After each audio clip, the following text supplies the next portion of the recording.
였다고 합니다. 봄이 되었다는 거죠. 봄으로. 춘분이 아니고 참 입춘. 이제 봄으로 우리가 이제 나아가게 된다.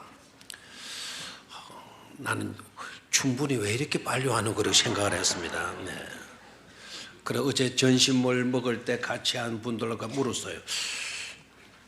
낮과 밤이 오늘 꼭 똑같은 날이가 이렇게 물었습니다. 낮과 밤이 똑같은 날이 춘분이죠. 그러니까 그분들도 알쏭달쏭해요. 입춘이고 또 오늘 새벽부터는 단비가 내리더라고요. 빗소리 도도독 떨어지는 빗소리.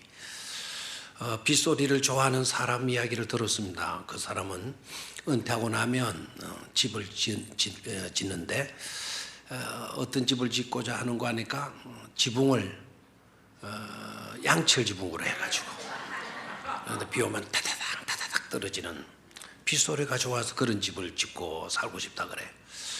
그 간밤에 단비가 내렸어. 봄을 재촉하는 단비. 오늘은 주일인데요. 나가보니까 이부 예배 마치고 나가보니까 햇살이 화창하게 비치네요. 그죠? 어제 간밤에 내린 비는 봄을 재촉하는 비이듯이 은혜의 단비가 될 줄로 믿습니다. 나의 비둘기야, 나의 사랑하는 비둘기야, 일어나서 함께 가자. 겨울도 지났고 밤구의 소리가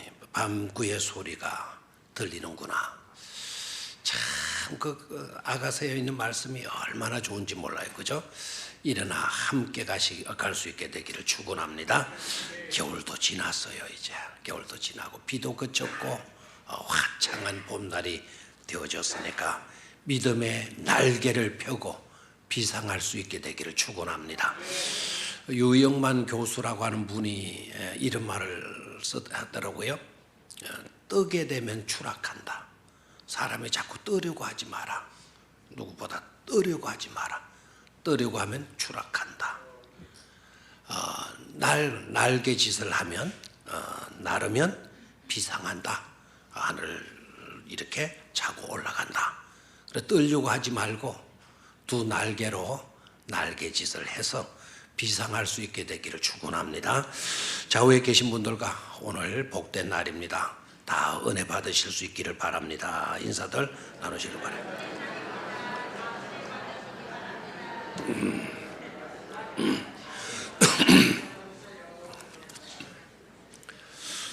재미나는 유머를 제가 읽었습니다.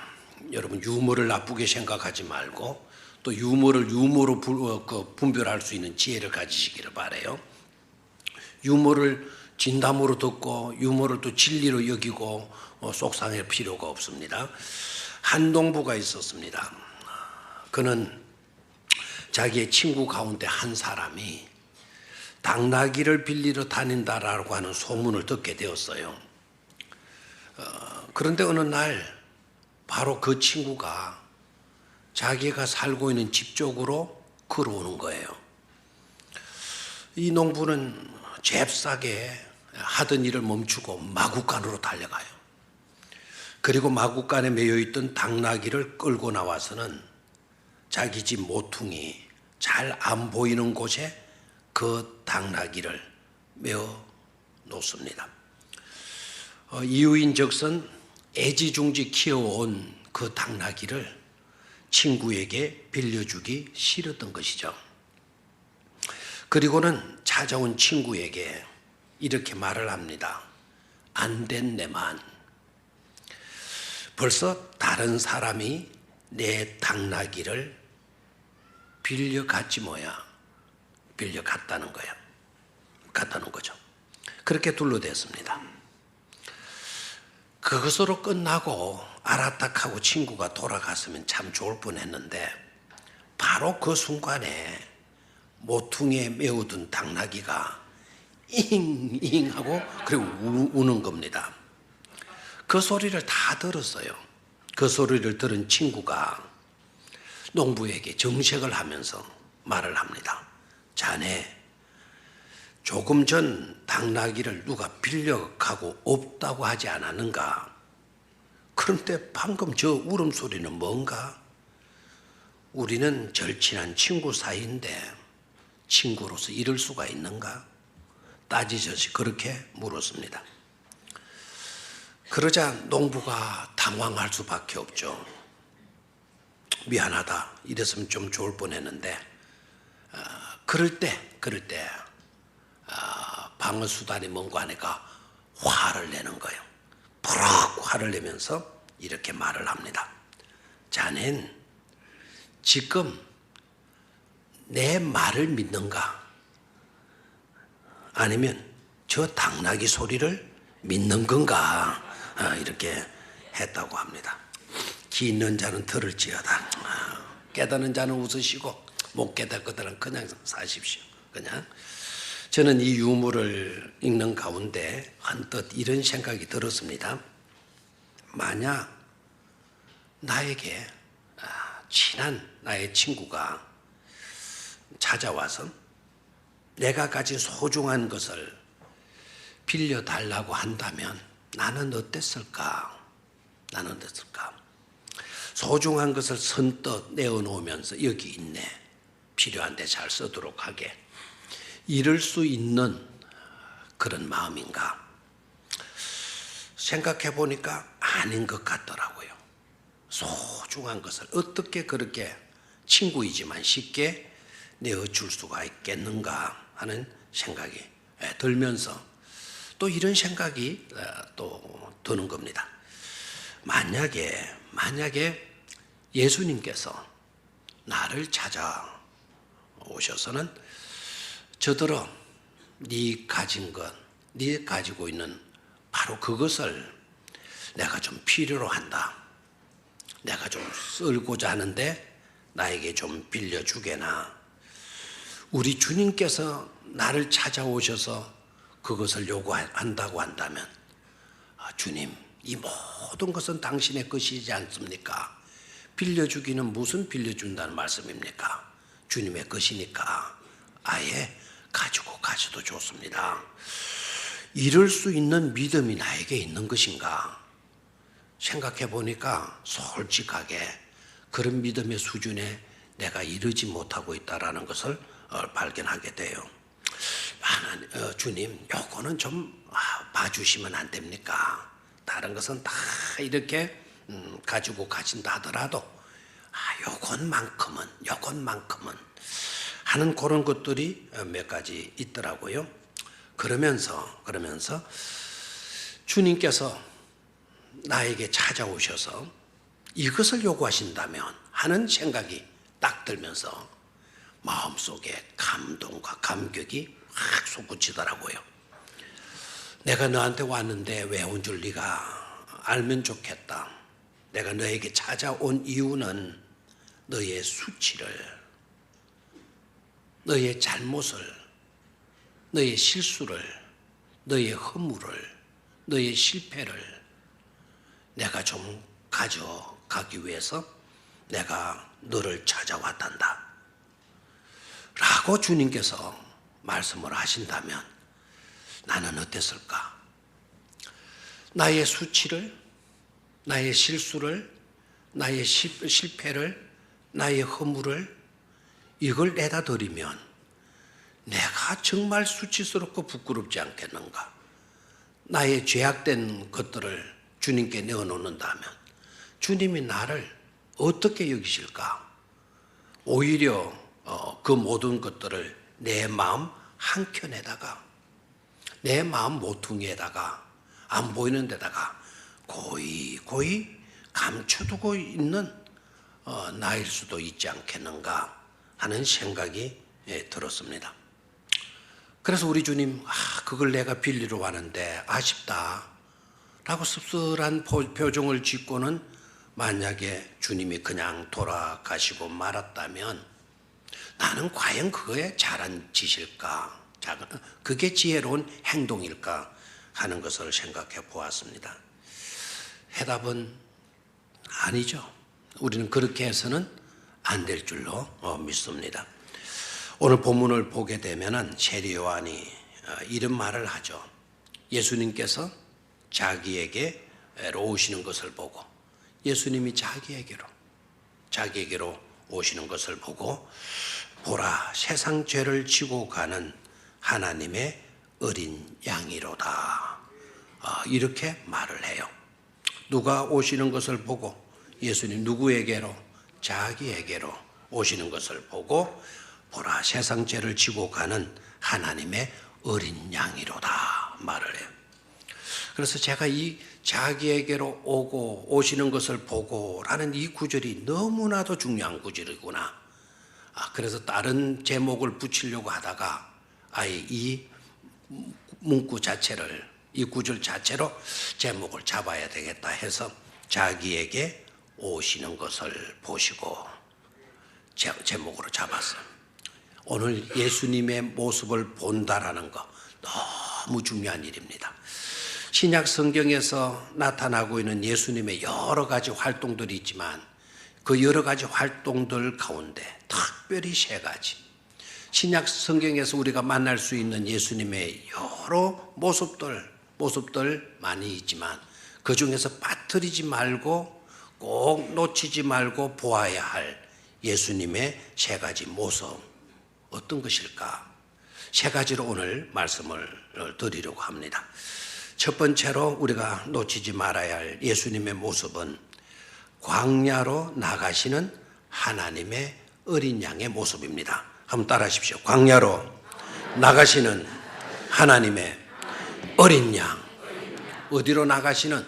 광야로 나가시는 하나님의 어린 양의 모습을 볼 수 있어야 합니다. 마태복음 4장 1절 같이 읽습니다. 마태복음 4장 1절. 마태복음 4장 1절 시작. 그때에 예수께서 성령에 이끌려 마귀에게 시험을 받기 위해 광야로 가사. 뭐 하시기 위해서? 마귀에게 시험을 받기 위해 어디로 가사? 광야로 가사. 광야로 나가시는 예수님의 모습을 놓치지 말아야 된다라는 겁니다. 왜 예수님께서 광야로 나가신 것이 중요하냐? 놓치지 말아야 할 것인가? 이유는 이렇습니다. 우리 인간이 마귀에게 패배를 해요. 태초의 인간 누구죠? 우리의 조상 아담이 마귀에게 패배를 해요. 그 패배의 결과가 바로 뭐냐 하면 비참이고 비극이고 저주고 죽음이에요. 그래서 마귀에게 우리가 패배당했다. 심각한 비극의 일이에요. 오늘 저와 여러분들이 왜 이렇게 힘들고 고통스럽게 살고 있는 겁니까? 왜 이렇게 아픈 데가 많고 육신의 아픔뿐만 아니라 대인 관계에서 얼마나 많은 상처들을 받고 삽니까? 왜 이렇죠? 세상이 왜 이 모양 이 딱지냐고. 사람들이 많이 불만하고 불평하지 않습니까? 세상이 왜 이러느냐고. 이 나라 꼴이 왜 이 모양이냐고. 우리 사회가 왜 이러냐고 막 이렇게 불만하고 불평하는데 그게 이상한 게 아니라 그게 당연한 겁니다. 왜 그게 당연한 것인고 하니까 우리가 누구에게 패배를 당했기 때문이다. 마귀에게 패배를 당했기 때문에 마귀에게 종노릇할 수밖에 없기 때문에 그런 거예요. 전쟁에서 지게 되면 포로로 끌려가요.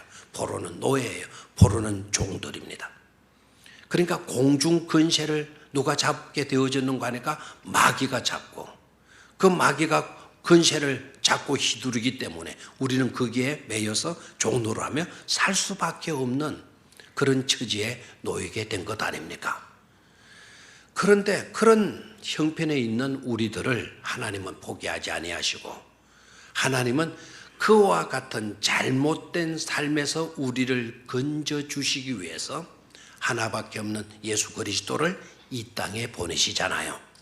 이 땅에 오신 예수 그리스도는 바로 그 마귀와 재대결하기 위해서, 마귀와 싸우기 위해서 오늘 어디로 나가셨다? 광야로 나가시는 겁니다. 근데 광야로 나가신 이유는 바로 뭐냐? 마귀와 재대결해서 마귀의 권세를 깨트리고 마귀에게 매여서 종살이 하던 우리들을 건져내서 하나님의 백성으로 살라고, 하나님의 시민으로 살라고, 하나님의 자녀들로 살라고, 바로 그것을 위해서 예수님은 오늘 어디로 가신다? 광야로 나가시는 것이죠.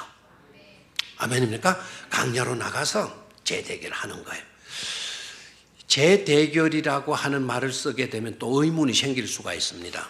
예수님이 언제 마귀와 싸웠길래 다시 재대결한다고 하시는 거냐? 예수님이 재대결은 아니에요. 예수님이 오늘 광야로 나가실 때는 사람으로 나가요. 사람의 입장에서 보게 되면 마귀와의 대결은 재대결이죠. 처음에는 누가 대결했죠? 첫 번째 아담이 대결했어요. 결과는 뭐였습니까? 패배였어요. 두 번째 아담으로 오신 분이 누구입니까? 예수 그리스도예요. 두 번째 아담이신 예수 그리스도가 오늘 어디로 나가신다? 광야로 나가시는 거예요. 누구와 싸우기 위해서? 마귀와 싸우기. 재대결이죠, 이제. 됐습니까? 첫 번째 아담이 한 번 붙었으니까. 그래 패배했으니까. 이제 두 번째 아담이 다시 마귀와 싸우기 위해서 광야로 나가신 겁니다. 그래서 재대결이에요. 첫 번째 대결과 두 번째 대결의 차이점을 비교해 보면 정말 놀라운 또 하나의 중요한 사실을 발견할 수가 있어요. 첫 번째 아담은요, 죄 없는 상태에 있었어요. 죄 없는 인간이 타락한 천사와 대결을 하는 거예요. 죄 없는 인간 아담이 타락한 천사가 바로 누구입니까? 타락한 천사가 누구죠? 그 마귀 아닙니까? 마귀는 타락한 천사예요. 천사가 하나님의 자리를 넘나보고 천사가 교만에 빠져가지고는 범죄하잖아요. 그런데 천사가 타락을 하게 돼요. 타락한 것이 바로 마귀이지 않습니까? 그래서 죄 없는 인간과 타락한 천사가 대결을 하는데, 그런데 누가 실패를 하죠? 누가 패배를 하죠? 죄 있는 인간이 패배를 하는 거예요. 그래서 타락하는 인간이 되어지고 마는 것입니다. 주님께서 광야로 가셔서 싸우시는데 어떤 대결을 펼치시는 거 아니까? 두 번째 아담인 예수님은 또 죄가 있어요, 없어요? 죄 없는 인간이 다시 타락한 천사와 시합을 대결을 붙는 것이죠. 됐습니까? 타락하지 않은 인간이 타락한 천사와 대결을 해서 승리의 영광을 우리에게 안겨 주시는 거예요. 근데 중요한 것은요, 차이점은 바로 뭔가 하니까, 첫 번째 아담은 너무나도 좋은 환경, 조건 속에서 타락한 천사와 대결을 해요. 그런데 두 번째 아담은 아무런 갖추어진 조건이 없는 불리한 광야로 나가셔서 누구와 대결을 붙는다? 마귀와 대결을 붙잖아요. 아담은 에덴에서 마귀와 대결을 해요. 예수님은 오늘 광야로 가시는 거예요. 어디에서 한판 붙자? 광야에서 한판 붙자는 겁니다. 그리고 아담은 굳이 선악과를 따먹지 않아도 돼요. 그 시합에서 져야 될 이유는 하나도 없어요.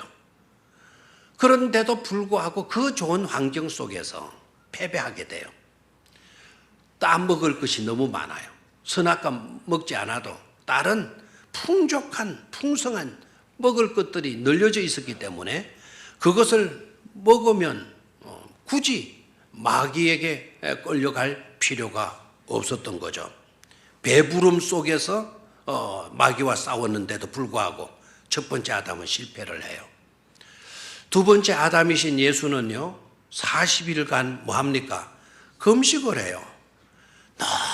너무너무 굶주려 있는 그런 상태에서 극한의 배고픔 속에서도 마귀와 싸워서 마귀의 시험을 물리치지 않습니까?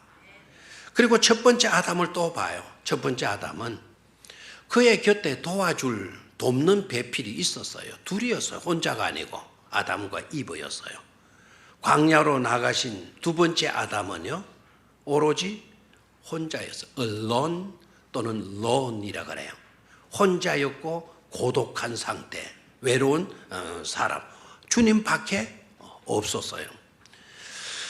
그리고 아담이 처한 형편은 죄가 없는 세상 아닙니까? 에덴이니까 죄가 없는 형편이었고 세상이었지만, 주님이 활동하셨던 세상은 어둠의 세상 아닙니까? 온통 죄악으로 물들어 있는 오염되어 있는 그런 세상에서 마귀와 싸우죠. 첫 번째 아담은 하나님과 같이 되려고, 하나님과 똑같이 되려고 하는 그런 야망을 가지고 싸웠지만, 두 번째 아담은 그런 하나님이시면서도 오히려 하나님과 동등됨을 여기지 아니하시고 낮고 천한 이 세상에 오셔서, 그리고 가장 저주의 십자가의 죽음을 주시지 않습니까? 이해가 됩니까? 그것도 아담처럼 똑같은 인간으로 오셨지만, 아담은 그와 같은 환경 속에서도 실패했지만, 두 번째 아담은 그와 같은 불리한 상황 속에서도 마귀와 대결해서 승리하지 않습니까? 아멘입니까? 그런 거로 광야로 나가시는 하나님의 어린 양의 모습을 절대로 놓치지 않게 되기를 축원합니다. 십자가에 달리심으로 사탄의 머리를 박살내버려요. 타락한 천사 마귀를 패배시키죠. 그리고 그 승리의 영광을 누구에게 안겨주시는 거죠? 우리 모두에게 안겨주시는 거예요. 광야로 나가시는 어린 양의 모습 절대로 우리는 놓치지 말아야 될 것입니다. 두 번째 우리가 놓치지 말아야 할 주님의 모습은 어떤 모습이냐? 자기에게 오시는 하나님의 어린 양의 모습이에요. 아까 서두에도 말씀을 드렸지만, 세례 요한은 주님께서 자기에게로 오시는 것을 보시고, 보라, 세상 죄를 지고 가는 하나님의 뭐라고 이야기합니까? 어린 양이로라 그랬어. 저에게로 다가오시는, 자기에게로 오시는 이 자기가 누구이겠어요? 오늘 저이고 여러분인 줄로 믿습니까? 우리에게로 다가오시는 하나님의 어린 양. 가슴이 뭉클하지 않습니까? 바로 내게로 다가오시는 분, 그분을 생각하게 되면 가슴이 뭉클해지는 이유가 어디에 있는 겁니까? 바로 그 뒤에 있는 말씀이죠.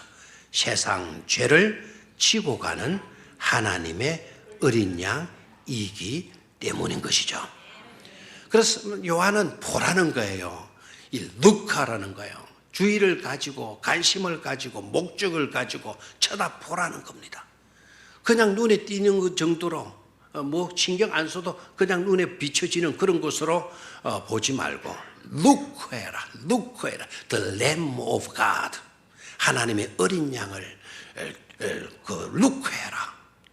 Who takes away from the world sin, 세상 죄를 takes away, 치워버리는, 없이 해주는, 제거해 주시는 누구를 보라? 하나님의 어린 양을 보라라는 거예요. 세상 모든 사람들의 죄, the sin of the world, the sin, 바로 그 죄들을 takes away 해주시는 누구를 보라? 하나님의 어린 양을 보라는 거예요. 저는 이 말씀을 듣다가 얼마나 감동이 왔는지 몰라요. 이 말씀이 이런 말씀이지 않느냐는 거예요. 우리에게 오셔서 세상에 널려져 있는 온갖 죄악들을 다 수고하셔가지고는 그것을 짊어지고 가는 하나님의 어린 양, 그 어린 양을 보라는 거예요. 저는 이 표현을 좀 이렇게 했으면 참 좋을 것 같아요. 혹시 신뢰가 됐다면 여러분 그렇게 생각하지도 안 해도 될 겁니다.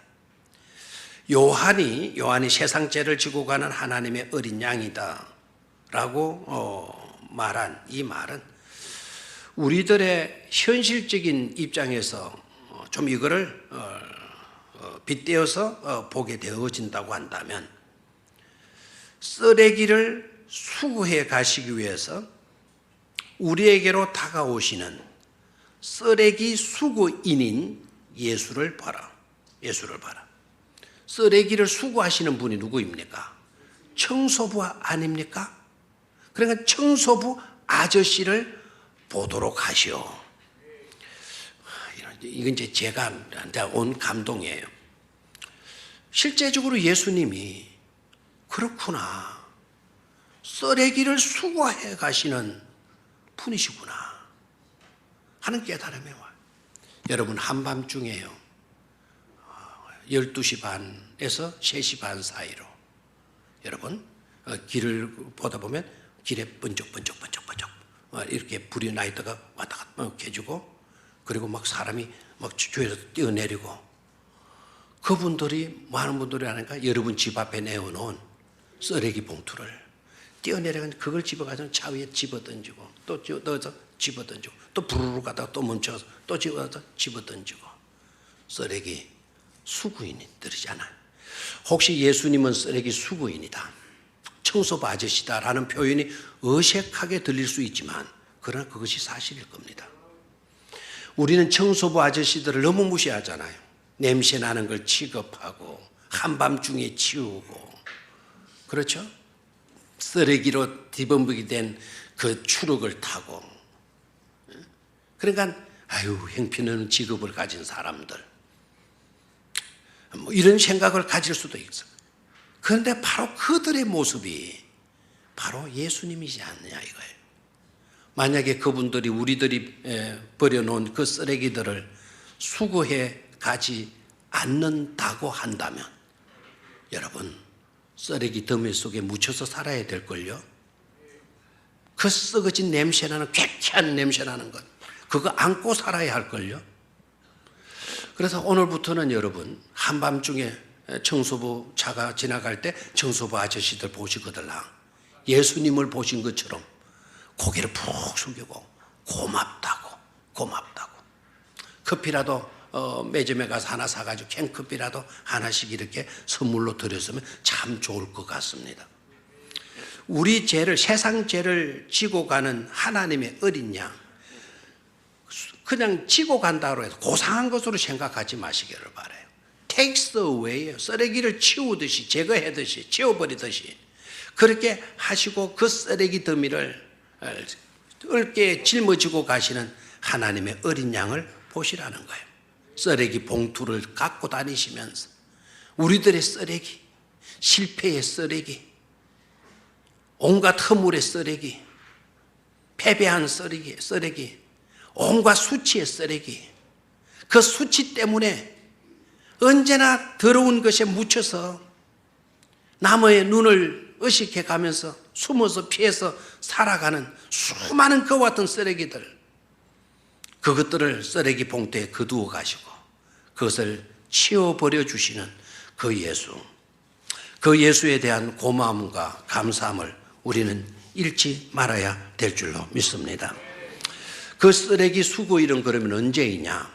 자, 가만히 보니까요, 우리 교회도 쓰레기가 굉장히 나오더라고요. 미처 어떨 때는 막 다 치우지 못해가지고 주일날인데도 불구하고 구석에 몰래 이렇게 막 재놓는 경우도 없잖아 있더라고요. 이거 왜 안 치웠어? 라고 물으니까, 아, 어저께는 이 쓰레기 가지고 가는 날이 아니라고. 그러면 알고 보니까 오늘은 뭐 재활용 쓰레기, 또 뭐 내일은 음식물 쓰레기, 뭐 이렇게 버리는 날이 딱 있더라고요. 그러면 우리 주님께서 우리의 모든 죄악을 수거해 가시는, 쓰레기를 수거해 가시는 날은 언제일까? 요일로 말한다면 무슨 요일일까? 생각해 봤나요? 요일로 말하면 무슨 일? 주일날. 아, 주일날. 그럼 주님은 주일날도 일하시는 모양이다, 그죠? 아, 물론 주일도 될 수도 있습니다. 제가 웃기라고 하는 소리인데, 우리 주님이 우리의 죄악을 수거해 가시는, 우리의 쓰레기들을 수거해 가시는 날이 언제일까? 금요일이에요, 금요일. 금요일날 수거해 가지고 어디에 갖다 매립하느냐? 골고다 십자가 아래 매립하는 거예요. 그냥 묻어버리면 또 안 되는 거예요. 그 메리방 그곳에서 바로 자신이 십자가에 달리셔서 거기에서 흘리시는 보혈의 피로 우리의 쓰레기 더미들 위에 뿌려 주시는 줄로 믿습니다. 그 피로 우리의 모든 죄악들, 살아가면서 쓰레기를 내지 않은 인간이 누가 있겠어요? 쓰레기, 이거는 인간이 있는 곳에는 항상 쓰레기가 나오게 되어져 있어요. 그래서 어떻게 보게 되면 우리는 쓰레기 더미 속에서 살아가는, 쓰레기 때문에 골머리를 앓는 그런 존재일 수밖에 없어요. 그런 쓰레기들을 예수님은 골고다 매립장에 십자가 아래 다 묻으실 뿐만 아니라 보혈의 피로서 그 모든 쓰레기들을 다 깨끗하게 만들어 주시는 줄로 믿습니다. 바로 그 주님을, 우리는 그 주님의 모습을 놓쳐서는 안 될 줄로 믿습니다. 나에게로 쓰레기 봉투 드시고 다가와 주시는 그 예수님의 모습, 늘 놓치지 않고 바라보면서 위로와 산소망을 가지실 수 있게 되기를 축원합니다. 실패했더라도 이제 부끄러워하지 마십시오. 허물이 있다 하더라도 그 허물들을 우리 주님께서 다 치워주셨어요. 날개를 펴고 사실 수 있게 되기를 축원합니다. 왜 지난날의 실패에 자꾸 매이고 있나요? 왜 지난날 쓰레기를 다 치워주셨는데 그 실패했다고 왜 자질 속에 있는 것입니까? 우리 주님은 다가오셔서 우리에게 있는 모든 폐기물들, 쓰레기들을 다 뭐 해주셨다? 제거해 주셨다. 마지막 세 번째로는요, 우리가 놓치지 말아야 할 주님의 모습은 은혜의 보좌에서 기다리시는 하나님의 어린 양의 모습이에요. 따라하십시오. 은혜의 보좌에서 기다리시는 하나님의 어린 양. 세 번째로 우리가 이 모습을 또한 놓치지 말아야 할 것입니다. 히브리서 4장 15절로 16절 말씀 같이 읽습니다. 히브리서 4장 15절 16절. 히브리서 4장 15절 16절. 자, 시작. 우리에게 있는 대제사장은 우리의 연약함을 동정하지 못하실 이가 아니요 모든 일에 죄는 없으시니라. 그러므로 우리는 긍휼하심을 받고 때를 따라 돕는 은혜를 얻기 위하여 은혜의 보좌 앞으로 담대히 나아갈 것이니라. 아멘. 은혜의 보좌 앞으로 담대히 말 것이다. 나아갈 것이다. 왜 나아가야 되느냐? 때를 따라 돕는 은혜를 받기 위해서. 아멘입니까? 때를 따라 돕는 은혜를 받기 위해서. 자, 그러면은 때를 따라 돕는 은혜를 은혜의 보좌 앞에 나가서 받는다면, 그러면 은혜의 보좌에는 누가 계시는 것인가? 누가 계시는 것인가? 은혜의 보좌에는 두 분이 계셔요. 한 분은 하나님이에요. 또 한 분은요, 어린 양 예수 그리스도예요. 아멘입니까? 어린 양 예수 그리스도. 앞으로 우리가 나아가는.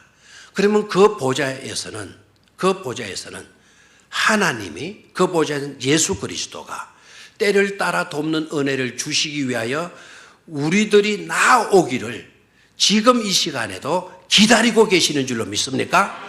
그 모습을, 그 예수를 우리는 놓치지 말아야 된다라는 거죠. 성경을 한 곳 더 봅니다. 요한 1서 2장 1절 2절. 요한 1서 2장 1절 2절. 자, 다 같이 읽습니다. 시작. 나의 자녀들아,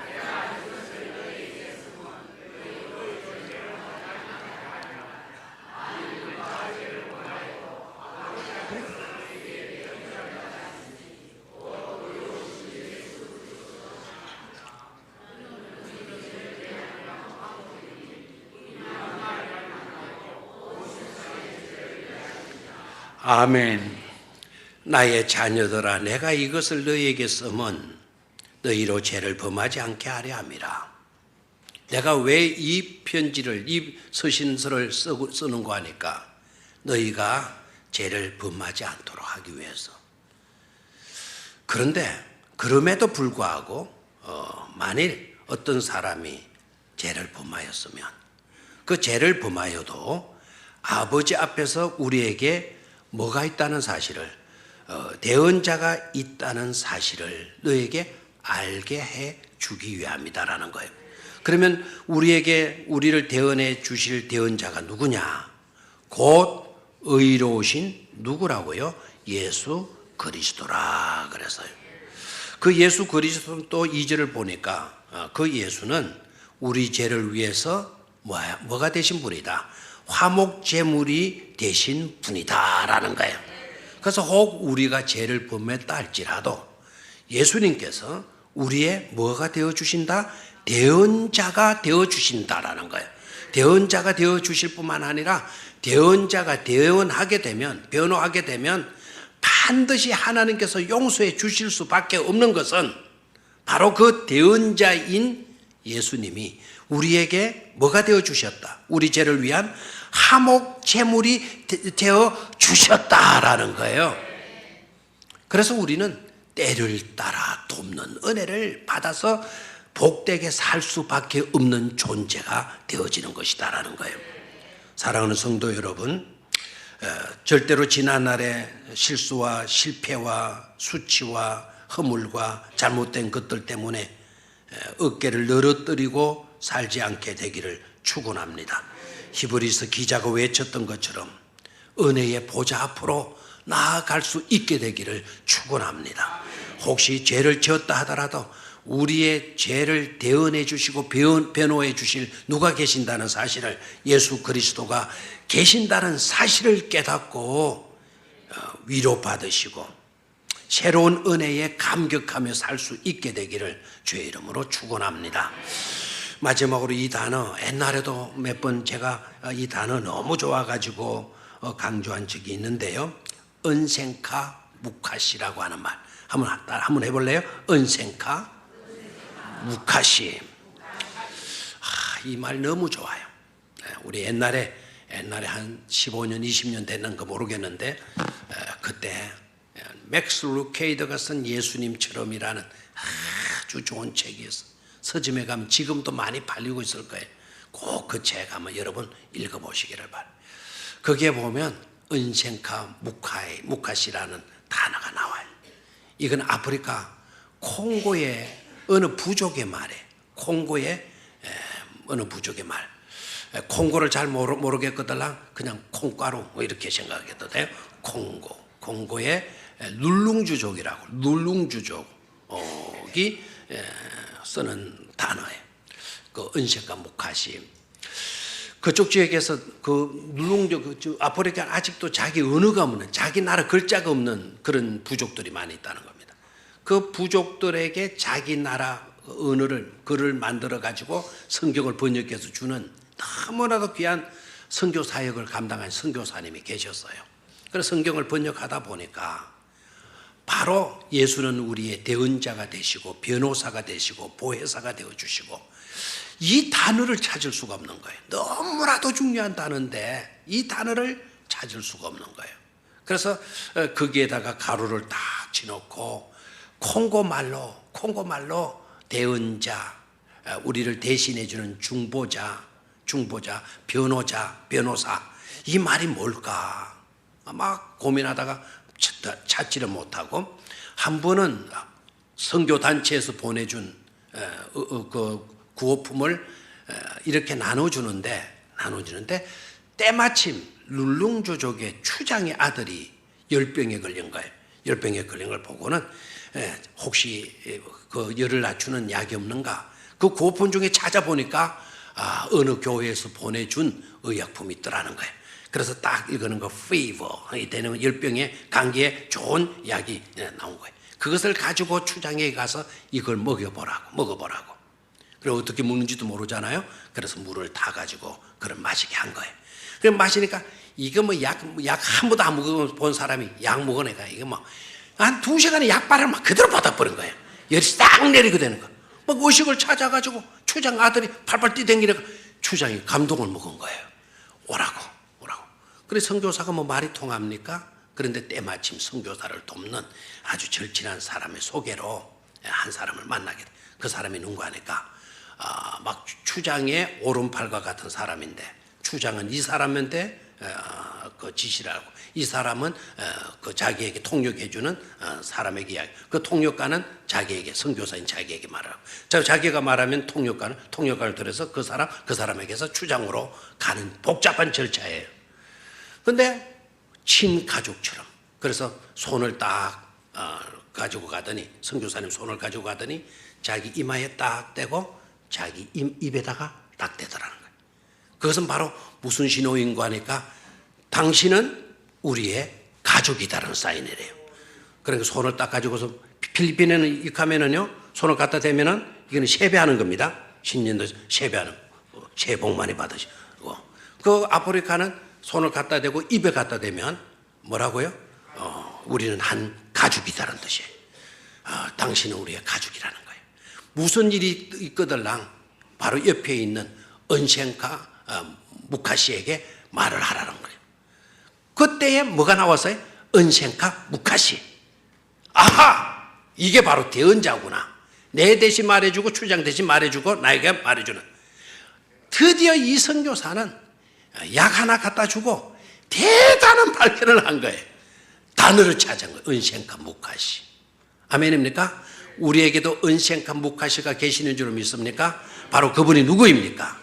예수 그리스도시고, 지금도 때를 따라 돕는 은혜를 주시기 위하여 보좌에 앉아 계셔서 우리를 기다리고 계시는 주님이신 것임을 잊지 마시기를 주의 이름으로 축원합니다.